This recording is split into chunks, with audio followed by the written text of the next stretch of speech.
And now, stand by for adventure. 3, 2, 1.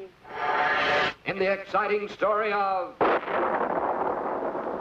building an island base. Once Colonel Bleep and his friends were back on 00 Island, little Squeak could wait no longer to build a home. In fact, Squeak had already drawn a sketch of the kind of house he dreamed of, with picket fence and a garden for flowers and vegetables. But how can you build a house without the tools of the carpenter's trade? You know, a carpenter is an expert in the use of hammers and saws and planes and chisels. But Squeak and Scratch had no tools. However, they did have Colonel Bleep, who brought with him from outer space atomic energy, the power of the future, stronger even than atomic energy. And so, Bleep threw the F-Energizer switch. And suddenly there was a beautiful little house for Squeak with a huge cave underneath for Scratch. And completely covering the entire island was a gigantic plastic-like dome to protect them from bad weather and insects, and which would also serve as a giant laboratory for Bleep's experiments and research. But Squeak and Scratch could not linger long in their house and cave because Colonel Bleep reminded them it was travel time again, this time to see the Belgian Congo. Here we go!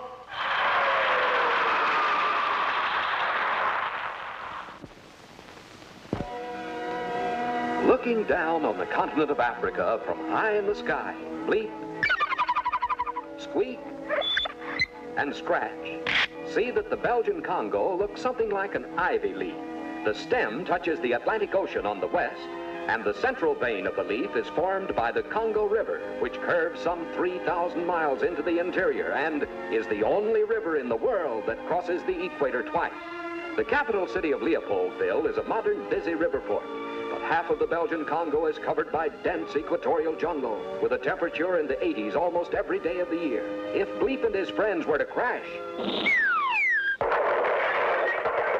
in this land, they would find jungles that are almost useless to man. Few tropical fruits grow here, and in fact, until recently, the natives lived almost entirely on game they snared or shot with bow and arrow. Today, civilization is moving into the Congo, and the wild animals, antelope, zebra, rhinoceros, hippopotamus, and gorilla are slowly disappearing except in the game reserves, and the natives are being taught modern farming methods.